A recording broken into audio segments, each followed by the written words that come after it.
असं म्हटलं जातं की भाजप हा पूर्ण 5 वर्ष हा निवडणुकांचा अभ्यास आणि तयारी करणारा पक्ष आहे. म्हणजे आल्या निवडणुका आणि त्यानंतर कामाला लागले असं भाजपच्या बाबतीत म्हणता येत नाही.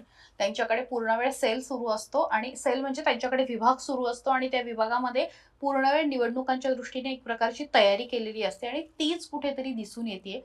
अक्षता, मला ना म्हणजे बाकी निकालांबाबत फार असं आश्चर्य वाटलं नाही, पण विशेषतः महापालिका आणि त्याच्यानंतर ज्या पद्धतीने जिल्हा परिषदांमध्ये भाजप आलेले आहे, तर मला असं वाटतं की इतर पक्षांसाठी विशेषतः काँग्रेस आणि राष्ट्रवादीसाठी ही थोडीशी चिंतेची बाब असू शकते.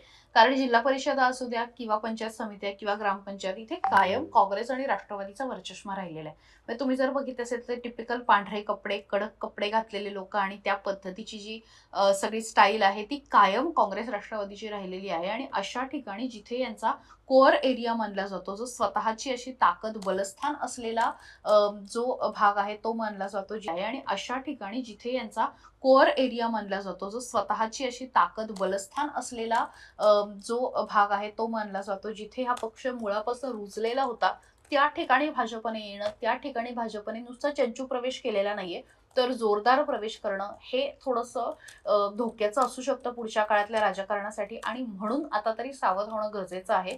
सध्या जर तुम्ही बघितलं तर नेत्यांनी वरती केलेली कामं असू द्या, आजपर्यंत त्यांनी ज्या पद्धतीने प्रचार केलेला आहे, खरं तर यावेळेस अजित पवार यांच्या निधनानंतर मुख्यमंत्री फडणवीस यांनी स्वतःच्या सगळ्या सभा रद्द केलेल्या होत्या आणि आम्ही कुठल्याही पद्धतीचा प्रचार करणार नाही हे सांगितलेलं होतं. मात्र असं करून सुद्धा लोकांनी ज्या पद्धतीने मतं दिलेली आहेत, मला वाटतं ते जास्त बघण्यासारखं आहे. विशेषतः आता 12 पैकी 7 जिल्हा परिषदांवरती आताच्या घडीला भारतीय जनता पक्ष आघाडीवरती आहे आणि इतर पक्षांसाठी ही थोडीशी चिंतेची आणि विचार करण्यासारखी बाब आहे. भाजपसाठी निश्चितच आनंदाची बाब असू शकते, कारण ज्या पद्धतीने त्यांनी काम केलेलं आहे, आखणी केलेली आहे, उमेदवार दिलेले आहे, तर त्याचा कुठेतरी रिझल्ट जो आहे तो आता दिसायला सुरुवात झालेली आहे आणि भाजप आताच्या घडीला आघाडीवरती आहे. अर्थात आघाडी टिकवणार का, पुढे काय होणार, पुढच्या 1-1.5 तासामध्ये काय होणार, हा 7चा आकडा 9 कडे जाणार की 5 कडे येणार, हे बघणं सुद्धा महत्वाचं असणार आहे. अक्षता.